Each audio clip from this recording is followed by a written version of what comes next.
Tushar Gandhi is the great-grandson of Mahatma Gandhi. We're talking about Bapu on Gandhi Jayanti. He's also founder president of the Mahatma Gandhi Foundation India. www.mahatma.org.in is the site. I want to know, it must come with its own set of pressures, the Gandhi surname. It's obviously something that you're very, very proud of. I'm sure there are enough committees and trustees who want you on their board. How do you tackle all of it? I mean, how do you decide where is it that you will lend your name and where is it that you will not lend the Gandhi name? Well, I've got into a lot of controversies about lending my name or associating with things. There are two types of causes where one would like to associate with. One is a cause which is dear to the heart, where you want to work or be helpful in a way. Many committees, many trusts want my name only as an association because it rubs off a kind of legitimacy for them. It helps them in propagating their programs and attracting people to their cause. And so if they are in consonance with the principles of Bapu, I associate with them. There are certain commercial aspects. There are certain commercial needs. Like, I got a lot of flack for associating with the Mont Blanc pen. They brought out a pen commemorating Bapu. I got abused summarily and roundly. I may have committed a mistake. I'm saying may have because I don't believe I did make a mistake in that. But there are certain purists who like to believe that Bapu has to be kept eternally in poverty and cannot be associated with anything to do with the fine life, luxury or the fine life. I don't agree with that. It's my own belief. It has nothing to do with my legacy or anything. And I saw it as opportunity to get some money to do some good work. I got abused. I got criticized. I don't care.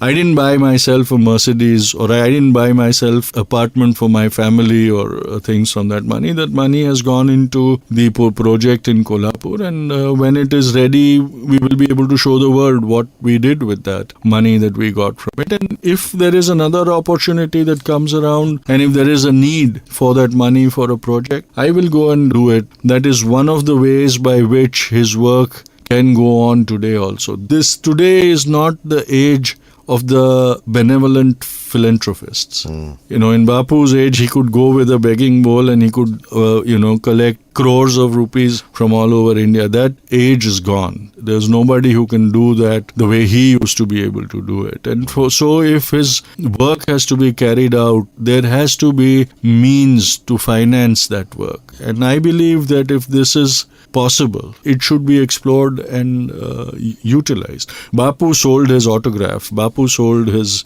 charged for being photographed, and that money was also deposited into the Harijan Fund. Wow! So why not a Mont Blanc pen? If it is for a noble cause. Yeah, yes. Fair enough. On Gandhi Jayanti Day, I'm talking to Tushar Gandhi. He's the great-grandson of Mahatma Gandhi, also founder-president of the Mahatma Gandhi Foundation. We all know that non-violence is something universally that we can learn from Bapu. Other than non-violence, what is the biggest thing that we can learn from him in the modern era, in this modern era where we know there is strife, there are wars, there's also the other side, technological advancement. What is that big thing we can learn? I think the spirit of the courage of conviction, the strength to do it yourself, the strength and the conviction of purpose where you say, okay, I'm going to do this. Whether the world follows me or not, I'm not concerned with it. I am going to do this. I'm going to give you an example of this to illustrate this. When he declared that he was going to go on the march to Dandi and collect a fistful of salt, everybody laughed at him. Everybody, including the Congress leadership, felt that that was a suicidal, foolish gesture. Because how could you just walk and then pick up a fistful of salt and say that I'm defying the British Empire? Even the Viceroy said, let him do what he likes, we'll ignore him and he'll turn into a laughingstock. There was this incident where Motilal Nehru, who was a senior Congress leader at that time, wrote a 22-page long letter to Bapu illustrating the dangers of doing such a foolish thing. In reply to that 22-page letter, Bapu sent him a postcard with one sentence. He said, Motilal ji, I read your letter. Just do it, was his reply to a 22-page letter. He went to Dandi, he picked up a fistful of salt. The whole world, and the message he sent out from Dandi to the world was, I want world sympathy in this battle of right against might. Nothing more, nothing fancy, nothing oratory. But that message went all over the world. And nobody could refuse him their sympathy. He wasn't asking for their arms. He wasn't asking for their strength. He wasn't asking for them to, launch an embargo on Britain. He just said, give me your sympathy. And it's very difficult to refuse sympathizing with a noble cause. Motilal ji, after the Dandi Kuch, he declared that in Allahabad, he would lead the defiance of the salt satyagraha. And the British by then had realized, they were ordered that they should crack down heavily and stop this from happening. And so after he declared his intentions and went back home, the police commissioner was sitting over there with a arrest warrant for him. So Motilal ji finished all his duties before going to jail. The last thing he did was sent a telegram to Bapu at Dandi, in which he said, Gandhi ji, I have seen it even before attempting to do it. Now, I think this is what is very essential to understand, that when you want to do something, do it, because actions speak much louder than words. And this is what I think is the essential message for today, when we expect everything to be done by others. We'll bribe the policemen, but we expect Anna Hazare and Kejriwal to fight against corruption.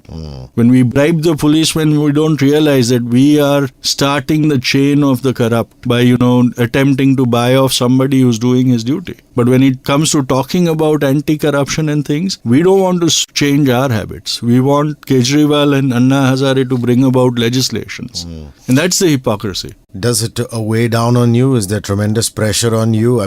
To always live up to the surname Gandhi. I know, for example, that you've written a book, you have tried getting into politics, you now do yeoman service, fantastic work with the Mahatma Gandhi Foundation. Is there a feeling of somebody looking over at your work, you looking behind your shoulder and saying, my God, I'm being put under the spotlight? Well, I was always very comfortable with my legacy. I am thankful to my grandmother who told me about the intensity and the pressure of my legacy. It was a very, very unique way that she told me about this. She told me that I was like a sapling which had taken root under a great tree.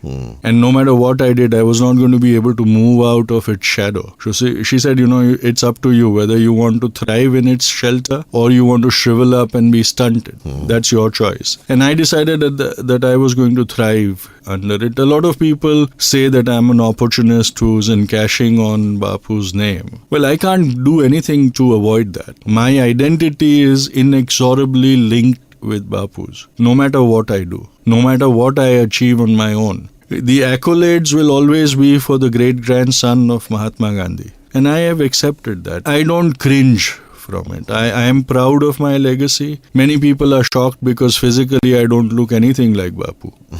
But that's me. They have to accept me. I'm not a clone. I keep saying this, that, the Mahatmaship is not inherited. It's not hard-coded into our DNA. It's something that you achieve, something that he achieved. And so we must be accepted with all our frailties and weaknesses. But we also have this knowledge that we are not going to be able to run away from the legacy that we have inherited. Mr. Tushar Gandhi, it was absolutely fabulous, fascinating talking to you. Thank you so much for being on 94.3 Radio 1. Thank you very much. It was a great opportunity, and my greetings to your listeners.